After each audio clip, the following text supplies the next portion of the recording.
Good afternoon, everyone. Thank you for joining us. My name is Diana Sanchez, and I'm with the TCU Alumni Association. I am here with Hallie Crawford, a certified career coach and founder of Create Your Career Path. I'm so excited to have you all join us. We're going to give everyone a couple of minutes to get logged in before we get started with our special guest, Hallie Crawford, who will talk to us about emotional intelligence in the workplace. Awesome. Welcome, welcome. Diana, I'm going to send you a quick note. Maybe if you could post this link to everybody, because for some reason in the chat I can't. And this will be to download the slides. Okay.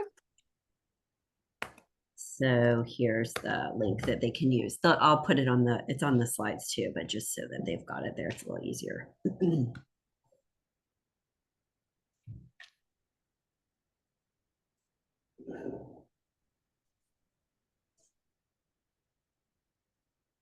Okay. Just Thanks.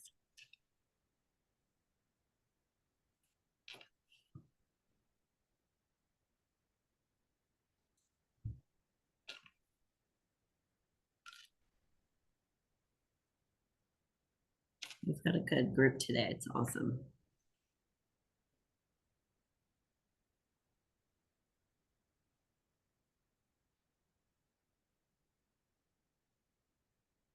Yeah, here we go.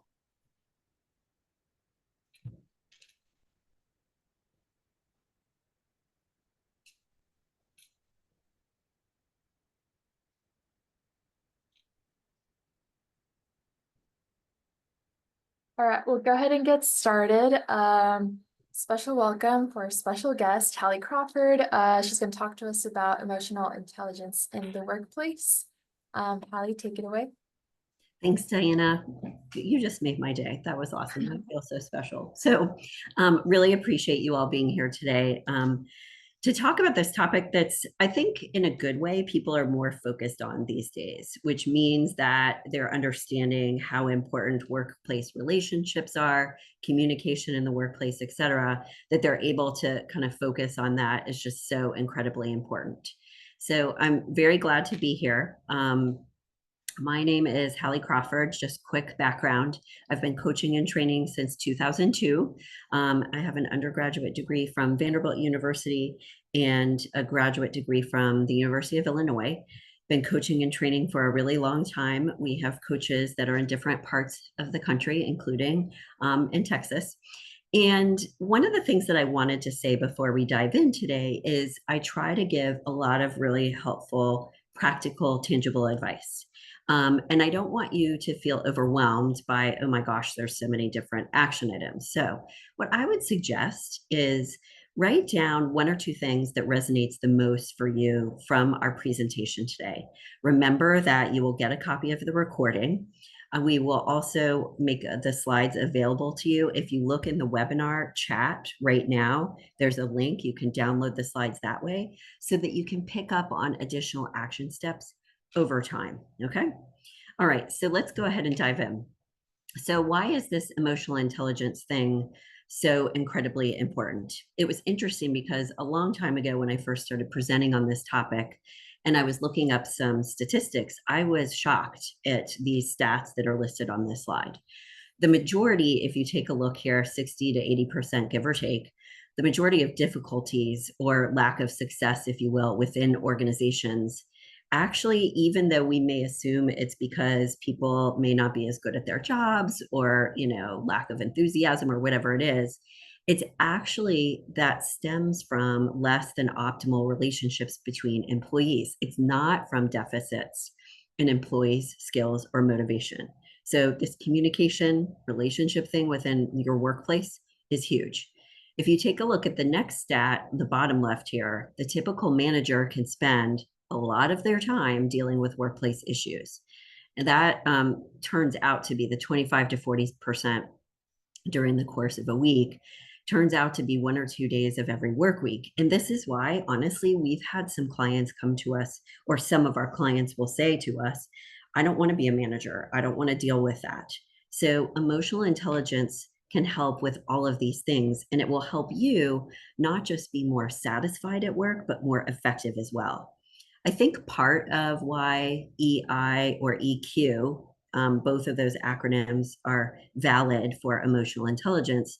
I think why this is a hotter topic these days is just because so much has gone on in the workplace with changes, with AI, with the economy, and everything else. And a lot of different things happen to us. Even when we go back to the office full time, it's really important whether you work in a remote role, in person, full time, hybrid model. If you are working in different situations or scenarios, maybe than you were before, it can make us stress. We can feel disconnected. Sometimes people aren't sure if, how to work with other colleagues, maybe who are working remotely.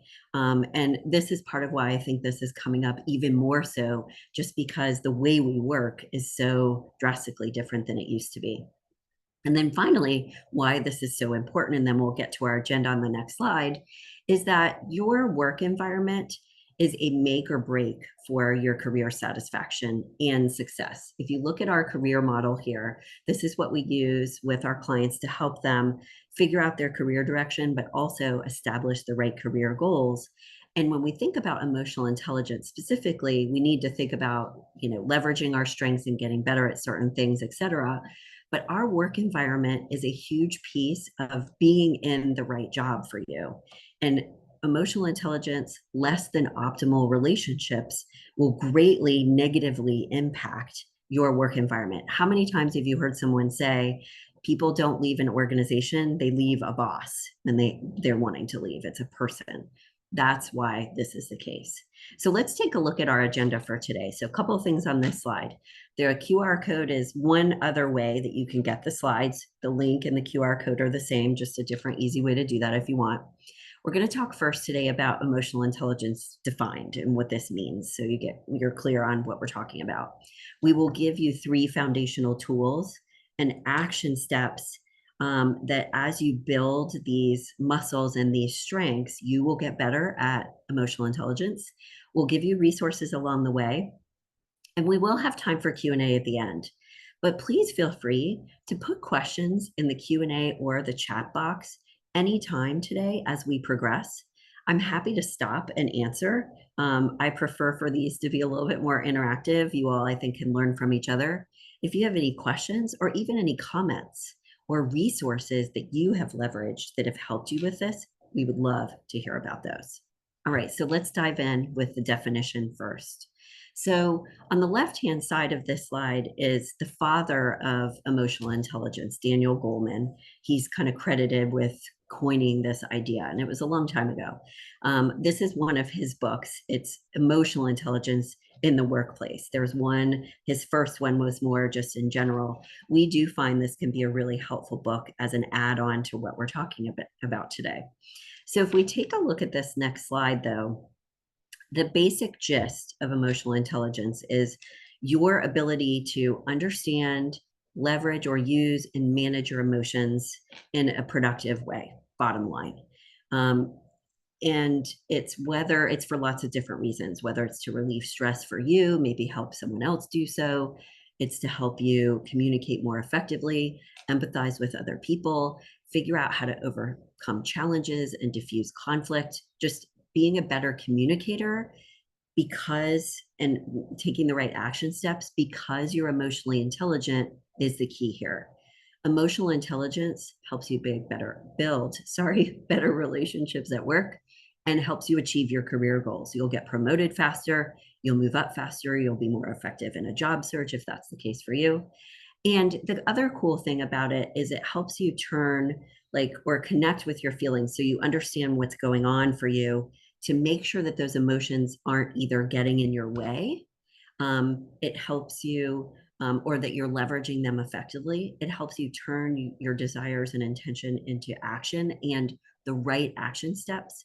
And it helps you make better and more informed decisions about what's important to your team, how to work on a specific project. So it's very practical, tangible, even though this may feel like it's this emotional side, like the soft side of some things, it's actually really tangible because it impacts everything that you do, right? Because we're emotional beings as humans. There are two categories, if you will, if we look at this next slide, of emotional intelligence.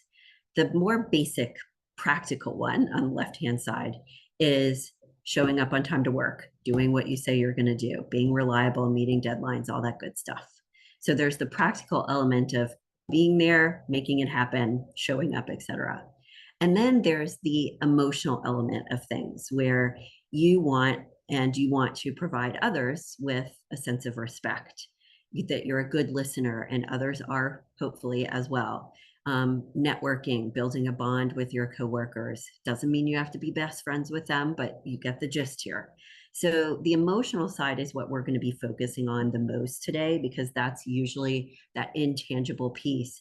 It's usually the harder piece for people to develop in certain cases. So the four elements that are really important to emotional intelligence are listed on this next slide. And one of the things, we are going to do some polls today, not yet, but one of the things I would suggest, kind of as a starting point for yourself, a possible action step, is to get the slides and print this out and rank yourself on a scale of 1 to 5, 5 being great, on how well you score or do in each of these four areas. Okay. The first one is self-awareness. How self-aware are you? For example, can you tell if something isn't as it seems? If someone is saying one thing, but seems like they might really mean another? If things are kind of going off track, like, are you understanding, or are you good at understanding what's going on for you emotionally? Those are some examples of this self-awareness. Okay. Part of this one, which I think is really important, is number 2. Are you aware of how you come across to other people? Not just your nonverbal communication, but everything related to that, your tone, the language you use, and how it impacts other people. I used to work with a woman very long time ago when I worked at a large university, and she was just very difficult to work with. Like, she came across as really abrasive, and I don't think anyone had ever told her that. And her self awareness was kind of lacking. Eventually, someone did tell her that, and she started to kind of smooth out a little bit. But we need to understand how we come across to people, and if it's in a positive, productive way, because it's not, you can't just say to the other person, for example, well, you heard that wrong or you misinterpreted it. It's our responsibility as well to communicate effectively in the first place. So number 1 is self-awareness. Rank yourself, scale of 1 to 5. Number 2, self-management. Can you stay calm during conflict and stress or deadlines, for example? Do you know when to ask for help? Do you know when you're underwater and need better life balance? Those types of things. So managing your own emotions so that you don't blurt something out to someone that you shouldn't, so that you are able to, for example, motivate yourself when you're feeling a little less motivated. Lots of things that go there with self-management. The third one is social awareness. Can you tell, for example, when you're making someone uncomfortable? And can you do something about that? Are you aware, or can you tell what's going on within your team if they're saying one thing, but they actually mean another, or it feels a little bit different? The social awareness of the dynamic that goes on in our office, sometimes that's called office politics too. That's kind of the negative connotation of it. But to at least be aware of what's going on, really important. And number 4, relationship management. Are you a good listener? Can you diffuse conflict? Are you able to get people to open up to you when it's needed? Are you able to ask really good questions? Managing your workplace relationships effectively is critical to this. And that is the end goal: positive working relationships, and you feeling positive as well of all of this. So rank yourself on a scale of 1 to 5 with each of these. Feel free to share your results in the chat.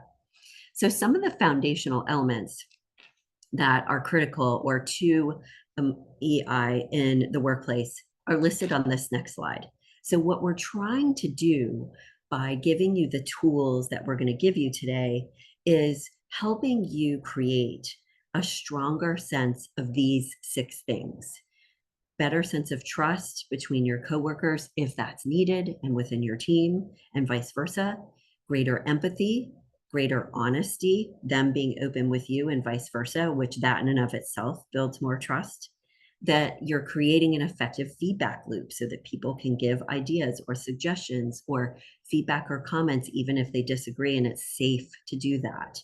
A sense of understanding, that people understand you. Maybe you're explaining things sometimes, but that you are taking the time to understand where they are coming from as well. And then number 6 is really strong, good listening skills. And this is going to be one of our tools. I'll give you a quick example here, and then we'll go to the next slide. We had a client once who she was just having a lot of trouble dealing with her boss at the time.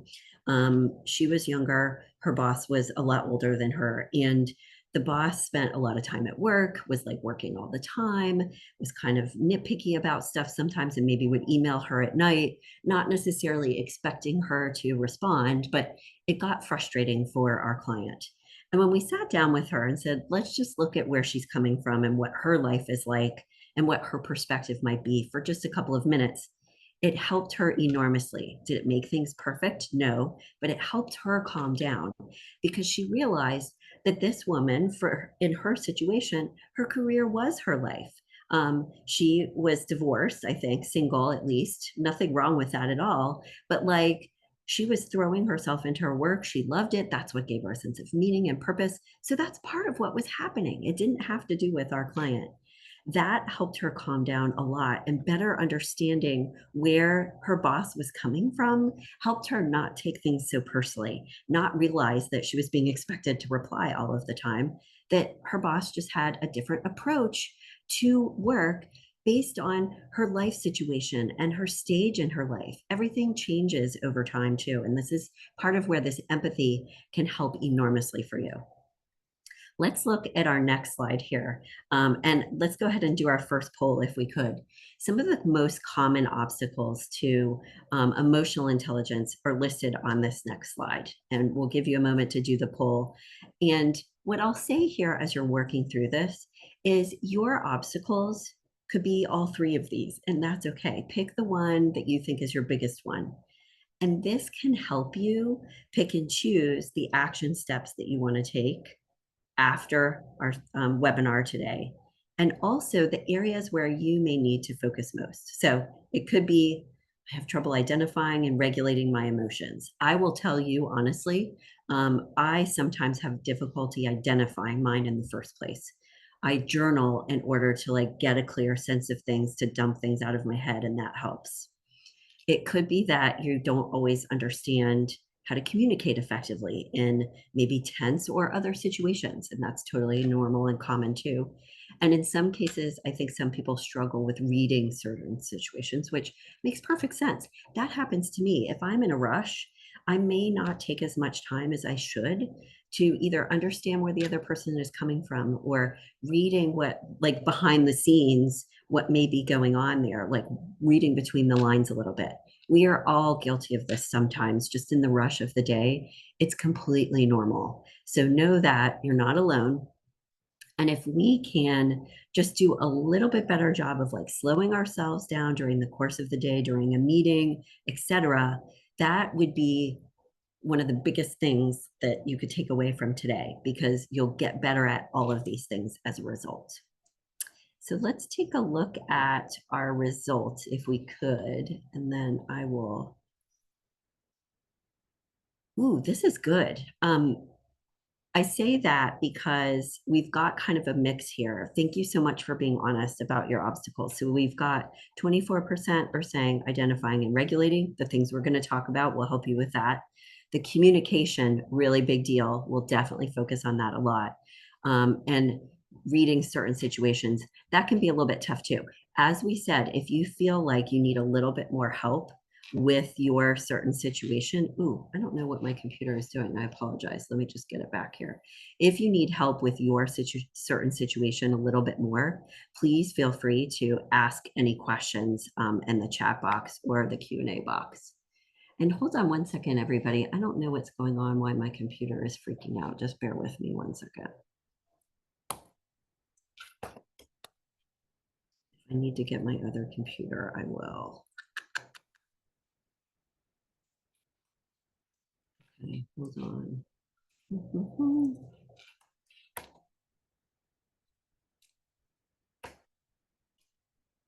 Okay, I might have to log right back on, guys. Bear with me one second. Let me see if I can do that.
Sorry about that, you guys. Hallie's having some technical difficulties, but in the meantime, a little plug. So Horned Frogs Connect is a website that we have for TCU alumni, students, faculty, and staff to connect on. There's job postings there. We have these webinars linked. And we also have a career consultant or career advisor, Terrence Hood, that works in the TCU career department. That would be a great resource if you're job hunting. That looks like Hallie's back, so I'll Thank you. yeah, of course. I have my other computer if something, I might need to take mine in to get fixed. Apologize for that, everybody. So we were talking about obstacles, and let me get to that next one, to that slide just real quick. With the obstacles, this is where you may want to focus your efforts and energy a little bit more on, like with the action steps that we've talked about. And as I was saying a second ago, though, too, please feel free to ask deeper questions about your specific situation if needed as we go, because I'm happy to answer those. Okay.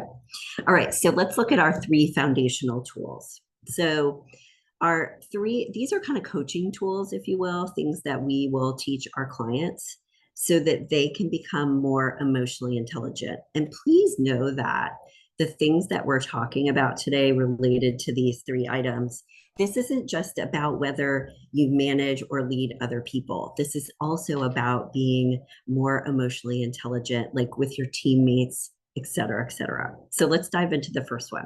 So tool number 1, and let me make sure you guys can see my screen. Okay, good. I just wanted to make sure, so you should be good there. So tool number 1 is this concept or idea of creating an agreement with the people that you work with. And this could be within a team, but it also could be one-on-one with other people as well. So here's what we recommend. This can be a formal agreement, or it could be a little bit more informal. And it's something that you can either create like all at once, or you can create slowly over time with someone. So here's the idea is that you're talking about how you work together effectively, not just working together and doing the tasks all the time, that you take a step back for a second to ask yourself and talk with the other person or your team about how do we need to work together more effectively? And it's guidelines for things that are listed on this next slide. Guidelines for communication. How should we communicate most effectively? Is it in person? Is it email? Like, what's the frequency there? What are the tasks that we are tasked with performing and projects we're supposed to be working on? What are the goals there too?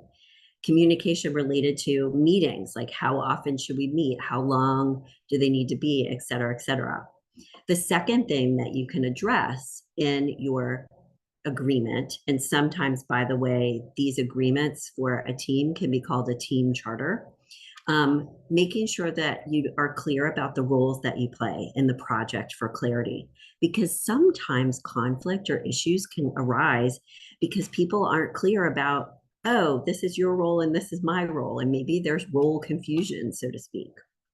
It's also a really good idea to make an agreement for how to handle conflict, disagreements, feedback. Is it via email, phone, or in person? Some people, for example, who are more introverted, like I actually am, I prefer for someone to give me the feedback, sometimes in writing first, so that I can digest it for a second. And then I can come back and give them thoughts and ideas and kind of respond to it. But it takes me a few minutes to process things. So when you have this conversation with someone to create this agreement, again, whether it's formal or informal, and we do suggest for large groups, for example, or for like teams, that you do have a formal written agreement, because we do find that can help enormously. Make sure that you ask their opinion first about what they think about this idea. Do they have suggestions about what could be included? And then you also need to have suggestions, obviously, as well. And some of the questions that you could ask are listed on this slide to help kind of get the conversation going. How can we work together more effectively? How can we get through this collaboratively together through this project, or maybe it's a difficult task, etc.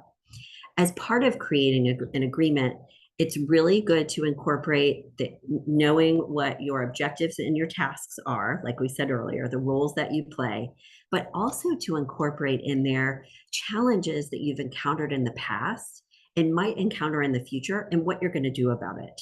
And also milestones, so that you know if and when you're making progress on the project and things are successful. So we'd love to do the second poll here. And hopefully that's not what freaked my computer out before. I doubt it was. I'm just kidding. But I'm curious, how many people have made an agreement like this before, whether it's something that was formal or informal? And we'll let you go ahead and complete this next poll here. And then I'll move to the next slide kind of as you're thinking about it. So when you complete it, you can start to take a look at this as well. I am really curious about these numbers, because I do see over time more and more people have done something like this, which I think means that people's emotional intelligence is improving, or they're at least focusing on it a little bit more in the workplace. And just by the way, too, when you're thinking about elements to incorporate with your team in this, if you ask AI or Google Team Charter or something like that, you'll get some really good examples of things that you could use and that you could incorporate into this type of agreement. All right, so we'll give you a minute there. And I was also, I think we're going to be okay, but I was going to log into this is why I have a backup computer in case one is on the fritz. We'll go ahead and take a look at our results if we could. That would be awesome. And then we'll start to take a look at this next slide so we can talk about these two.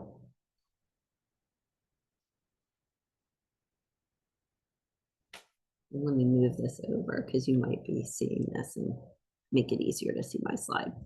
Okay, so once we get those results, we'll pull those up. I did want to mention two things on this next slide just quickly, so that you know, for touchy situations especially, how to handle those. And then we'll talk about body language as well. So if you ever get into a situation, where most of us have, where you need to talk with someone, give them feedback about something that may be a little bit more difficult, or, you know, whatever it is, it is really helpful And I see a question came through, so we'll answer that in just a second, Rachel. Thank you for that. It's a good idea to do a couple things. So set the tone of the conversation before you start. And what I mean by that is let them know in advance. And I would say this goes for remote conversations as well, but I'll touch on that a little bit more in a moment. Let them know you need to talk about something that may be a little bit difficult for you to talk through or hard for them to hear, or however you want, to kind of present the idea. I like for people to tell them in advance or upfront so that the other person knows what's coming. I find that it can drop their defenses. And you can also ask permission to share. Is this an okay time for me to share this with you, or is later in the day better? That asking permission helps them drop their defenses at least a little bit as well too.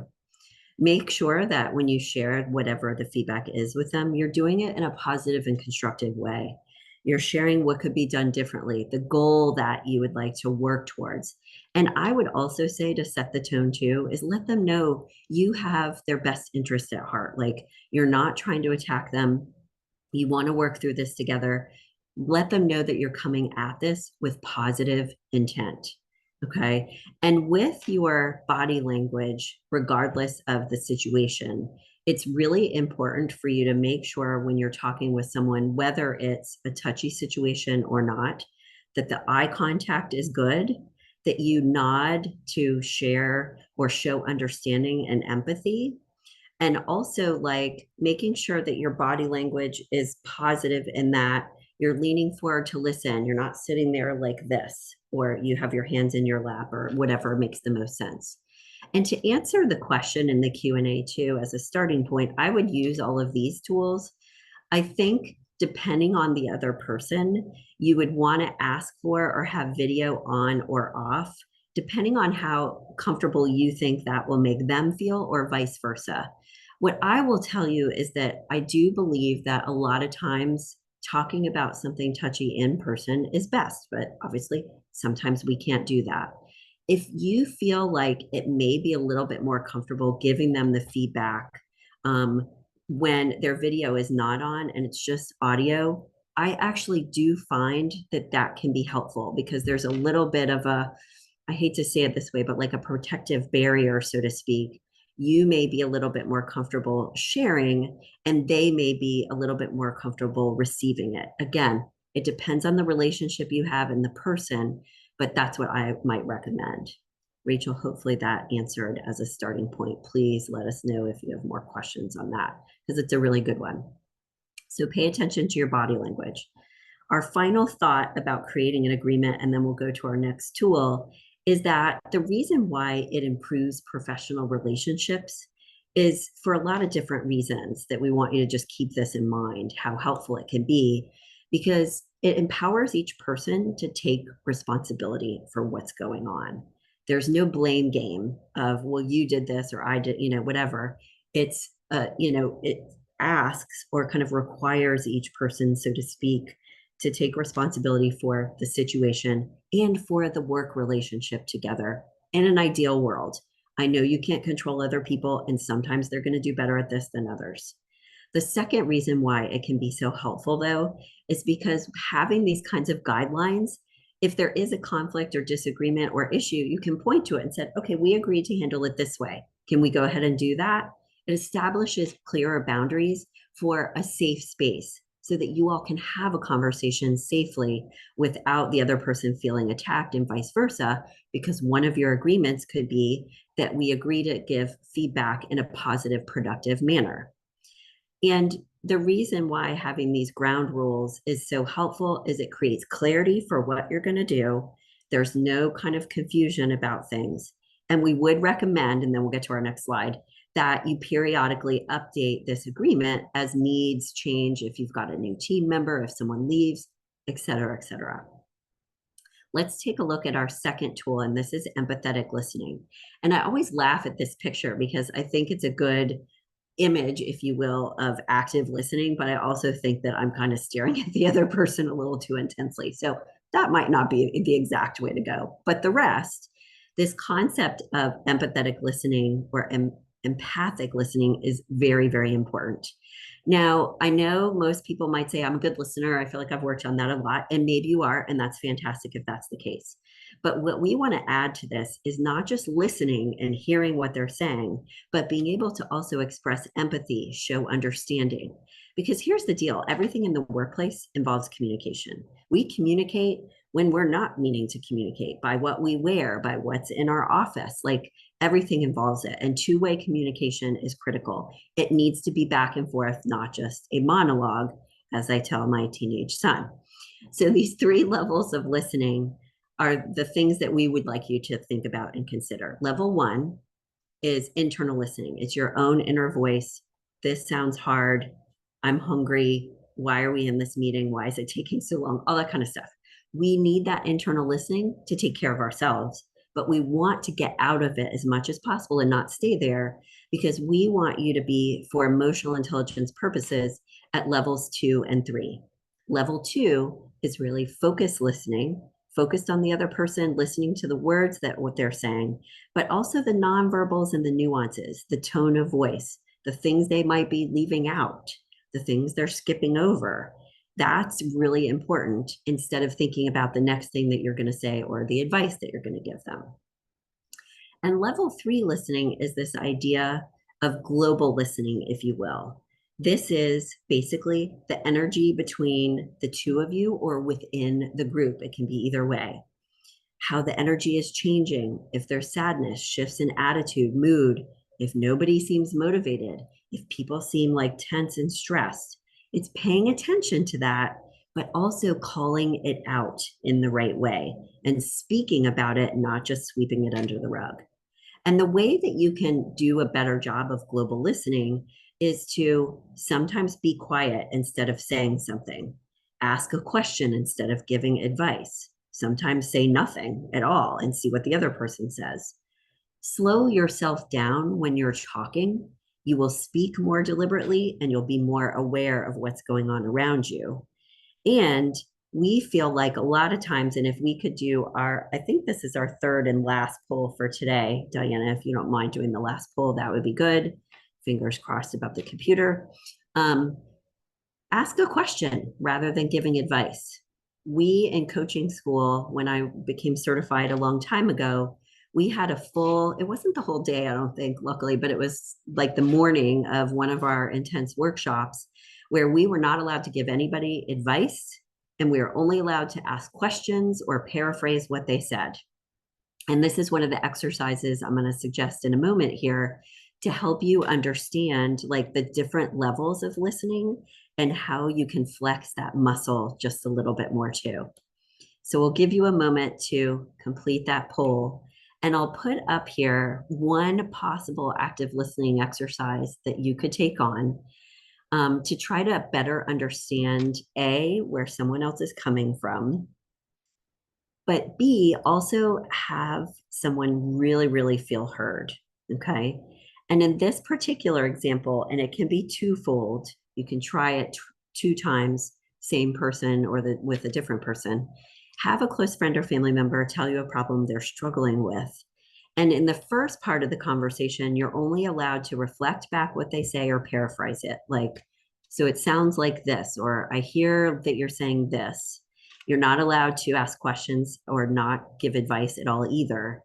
And in the second round, you can go ahead and ask questions, but not give advice. And I'll tell you, it sounds like easier said than done, I think. As humans, I think we naturally want to help people. And we naturally go to starting to think right away, okay, how can I fix this? What's the advice I could give, etc. And it's really hard sometimes to not give that advice. So give it a try. It's a good exercise to try out. Let's talk next about our 4 needs of followers, and we'll share the results of the poll here in just a moment too. I think that, oh yeah, okay, good. Thank you, Diana, for that. I didn't see the results before, but I think that it might have been my computer. So let's take a look at these results.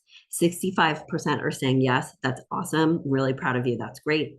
And 35% are saying no, they don't. So there could be a couple of things that they need to work on. Please know that the action items we're talking about today, small steps and small changes in any of these areas can actually make a really big difference. So know that we are not saying you have to turn your communication style or your professional life upside down in order to accomplish these.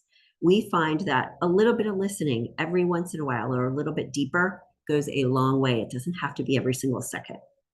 Let's talk next about this next slide. And this is the 4 needs of followers model from the Gallup organization. This is their model. They're the ones that own the StrengthsFinder assessment and the Gallup poll. What they assert, and we agree, that the 4 needs of followers are, and by followers, they mean anyone who works for an organization, regardless of their level. Their needs are here, that we all want to have a sense of trust, honesty, integrity, and respect within our organization, and that we need to give that to other people too. That we all want to have a sense of stability. Now, we know that not all jobs are stable and things can happen, but that we've got a sense from our manager or the organization that things aren't going anywhere. Like, we're stable, we've got a sense of support. People are going to support and help us if we need the help or assistance. We all also want a sense of compassion, that we've got some sense of camaraderie at work, that our boss cares about us to a certain extent, at least. Again, it's not saying you have to be BFFs, but you get it. And then a sense of hope, that we believe in the organization, we believe in what we're doing, we believe in our leadership, etc. And what happens sometimes is there can be breakdowns in emotional intelligence and in relationships and communication when people's needs, including yours, are not being met. So this is also a great tool that you could print out after getting the slides and write down, what are your highest needs and how are they being met right now where you are? Do you understand what your values are and what other people's are too? So when we say theirs on this slide, people on your team, are their needs being met? And if there are any conflicts or issues in your organization or in your team, it could be due to a lack of some of these things. Where do you excel in providing these for others? Where might you fall short, and also for yourself too? And the bottom line here is understanding these needs will allow you to better self-regulate, understand where you're at, establish better work relationships, and understand also if something is out of balance for you or maybe someone else in your workplace that you might be able to help out. As part of this self-awareness piece, we're going to talk for just a second about self-awareness and self-management. Then we'll get to our last tool, and then we'll do our Q&A. But if any of you feel like that self-awareness piece is a little bit lacking, like I said, it is for me at the beginning, this journaling can really help you get in touch with what's going on for you. If you do it at the end of every day for like a week, that can really strengthen that muscle. And then you could start to maybe do it every other day or whatever makes sense for you. Another thing that can help with the self-awareness for you as well as your team is an after action review, where after a project or an event or whatever, something's complete, you assess the challenges and the successes, what went well, what didn't go well, so that you have some learning going forward for yourself, but also within your team and for your organization. So you can do this by yourself, but also within a group. As part of self-management, there's lots of tools on here that you can take advantage of. I'll bring up a couple of them. So one, I find that at the very bottom left here, I tend to do better if I write down what I want to say before I then say it verbally. And in some cases, I might even want to practice it for a second. I communicate better in writing, I find, sometimes than verbally. Like, I can articulate myself in a better way that way. It helps me frame out what I want to say and word things properly, and then I can say it verbally better. It's just an example or an idea. Another thing that you could do is on the top right is look at others within your organization and what type of skills and strengths or tools do they seem to leverage in meetings or outside of meetings that you want to emulate a little bit. That could give you some ideas about how to self-manage, how to communicate more effectively. And a third one that we said a little bit already is this idea of just slow yourself down. I know in the busyness of the workday, sometimes this can feel hard to do, but we find that if you can just do that a little bit more every day, then you will be able to tap into your intuition a little bit more, know what's going on that you need to address, and choose your words wisely in order to communicate more effectively. All right, let's talk about tool number 3, and then we'll get to Q&A. This is a really good one and is one of my favorites. So if we look at the right-hand side, Curiosity is tool number 3, and that's kind of the framework of it. What we like to teach is this concept of powerful questions. Powerful questions are good open-ended questions. They're curious, they're almost like childlike, and they don't have any judgment in them. They allow the other person to maybe figure out their own answer, vent if they need to vent, explain or identify a solution, because powerful questions are not yes or no. They don't allow for a yes or no response. They require some thought in a good way. And if you look at the left-hand side of this next slide, these are some examples. The other thing that we like about powerful questions is that they assume a positive outcome. Asking someone, how can we handle this project together effectively, doesn't let them say, no, we can't, and that's it. It assumes a positive outcome, and it forces you both, because you need to answer the question too, not just leave it all on them. It forces you both to think in a solution-oriented manner and come up with ideas and suggestions. Again, that's taking responsibility together. Powerful questions can have 2 types. There's 2 kind of versions of them, if you will.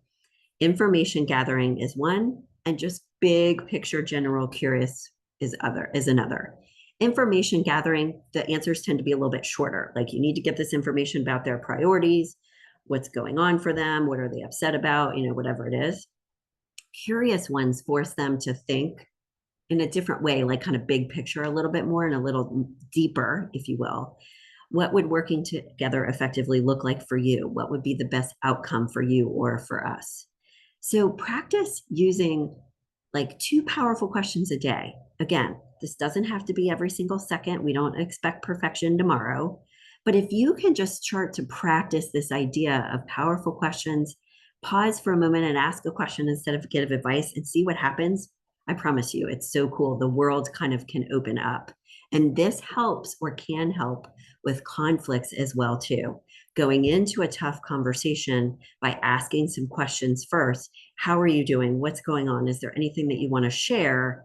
Letting them kind of get things out and you showing empathy and understanding can go a long way.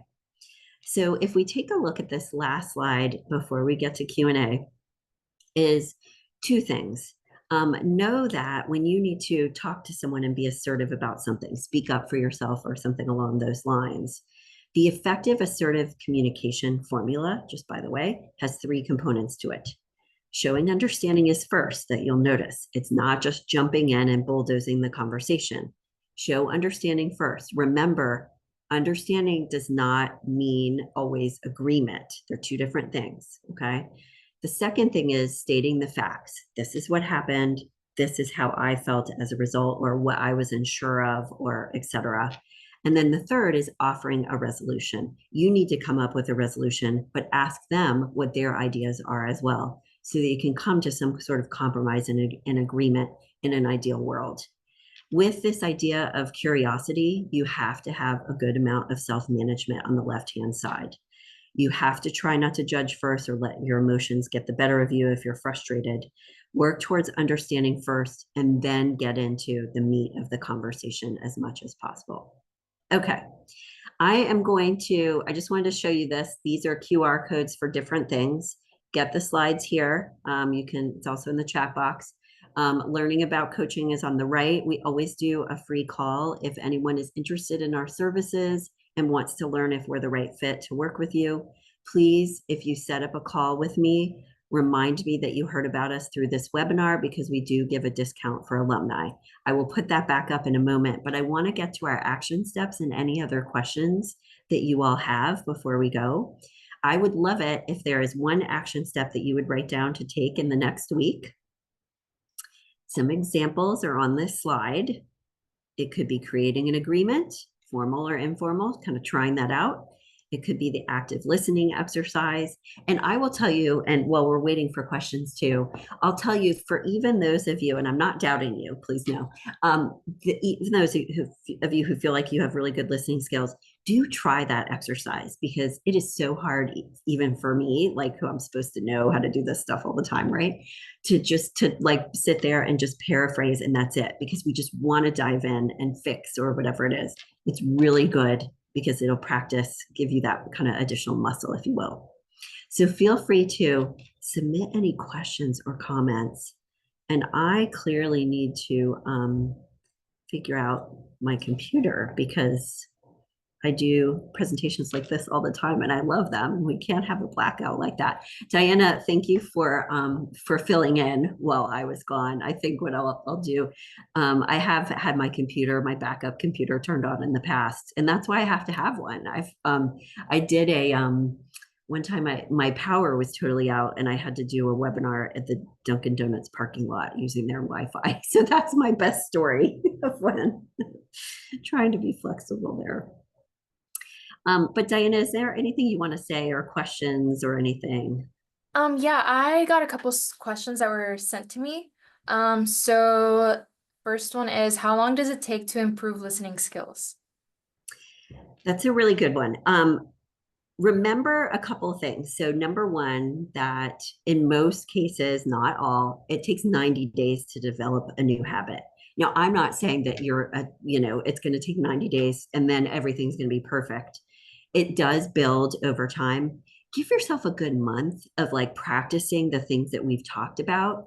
And I would try to like put on your calendar even after a month. Hey, how's the listening going? What do I think? What have I noticed? And again, this is where like the journaling kind of periodically and just leaving that as a goal on your desk, you can check in with yourself about how it's going. Thanks for asking. That's a good one. Of course. I also got another one. How often should I review and revise an agreement for working with someone? I would say that it depends on like the work relationship, but I would if there are changes and dramatic changes, do it during the course of or after those changes. Outside of that, though, like quarterly, I would revisit it quarterly. And we've got someone who asked a question online too. I hear these questions a lot, so please know I totally get you're not alone. When we do these, people are like, well, what do I do about the other person who's not as emotionally intelligent?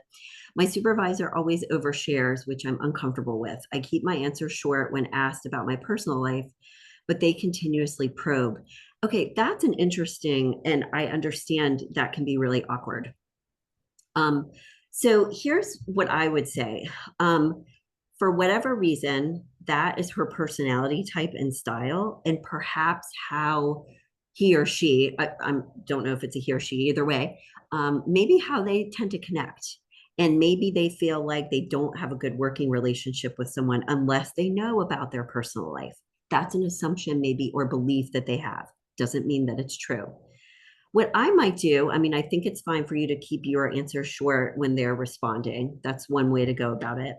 A second thing you could try, and then I'll give you a third thing, is that you could say to yourself, okay, these are the two things I'm willing to talk about in my personal life: my dog, my cat, my pet, or whatever, and, my sister, or whatever it is. You may make a decision to just sort of end run and make it easier without having the conversation. You could try it and just say, I'm willing to talk about these couple of things in my mind, share those things. It's almost like you're throwing that person like a bone to kind of chew on. Okay, fine. If it continues this way and it's that incredibly uncomfortable, you may want to try our assertive communication formula to have a quick conversation about it. And just, as simple as, I'm a little bit less comfortable sharing personal details at work. Doesn't mean anything about our relationship or anything else. So just please know if I don't always answer as in depth, I'm still getting used to that, or something like that. Another question: how to balance the power dynamics with my boss and complete the agreement? Great idea, or great question too. So what I would say here is, you don't have to do it formally with your boss. It could be as simple as saying, hey, could we talk for a couple minutes in our next one-on-one meeting about like just updating when we meet and how often? I had some questions about some things and communication and how I can communicate most effectively with you. So make it about like the two of you, but also maybe how you can support that person to introduce the idea of the conversation. And then it doesn't have to be formally written out, but you're getting that conversation going. Another person is saying, I asked an admin to meet with me. My end goal at some other time, my end goal was to get her a raise, but she was skittish about sharing with me. She asked what this is for. I realized I should have told her my goal from the beginning. Thank you for sharing that. I love that. So it's helpful because, yeah, sometimes when people call you in for a meeting, you might think, ooh, I'm in trouble or whatever it is. Another person asked, I love what you said about powerful questions, a resource of some key questions to ask that employs more empowering language. There are two resources. Here's what the easiest one I would suggest is Google powerful questions, or you could even, this is where you could use AI to say powerful or empowering questions for an employee. And you could even go as far as like an employee in engineering or, whatever industry or role you're in. So try this AI thing. I've been trying it out myself. There is a book called Coactive Coaching that has a lot of really good, powerful questions in it also. So thank you for that. That's good. Ooh, these are really good ones. Diana, I want can we save the Q&A somehow and send them to me? If you figure out how to do that, these are really good questions. I'd love to save them. And if not, that's fine. Another question is, do I have any tips for avoiding empathy fatigue? I totally get this. If you know a colleague, for example, who is struggling and you have concern from them, but is negatively, impacting you, yeah, this is a tough one. This is honestly why, for me, when I thought about what I wanted to do for a living, one of my ideas was being a therapist. And I realized that I would just fall apart with the patient and that it would be too hard for me. So I totally understand this. What I would try to do is make an agreement or decision for yourself of here are the 2 or 3 things I can do to help this person who's going through a hard time. I can spend X amount of time listening to them during the course of the week. I can buy them a coffee every once in a while, something that you feel like you're doing something that doesn't then allow you to feel swamped and overwhelmed. So make some decisions and kind of set some boundaries about what you can do and then let the rest go and say, I'm not going to let, that information in or whatever it is. Sometimes when we're having a conversation with someone, we need to almost imagine that there's like a force field between the two of us so that you might be asking good, powerful questions or nodding and showing understanding, but you're not letting yourself get too emotionally involved. All right, good. Thank you for your kudos. I really appreciate that. And I'm not sure what this last one is. Refer. So Lucia, if you could write more there, that would be great. Diana, while we're waiting on that, are there any announcements or anything that you want to make? Maybe you already did those while I was gone, but just wanted to offer. We do have a webinar coming up also with Hallie. That would be in November, if I'm not mistaken. Yes, I believe it's November 7th. Yes, it's the laid off webinar. So if any of you guys are interested, the email will be going out for that soon. And I think that's about it. As I was mentioning earlier, we have Horned Frogs Connect, which is a website where students, faculty, staff, alumni can connect, find jobs. Maybe you move to a different place and you just need to find a good recommendation for dry cleaner. So a lot of options on that. But thank you, Hallie, again for another wonderful webinar session. I know this will be very helpful for a lot of people that want to have emotional intelligence in the workplace. We'll be sending out a follow-up email with a recording of today's session. But we appreciate your time and thank you again, Hallie, and we look forward to seeing you all soon. Go Frogs. Thanks.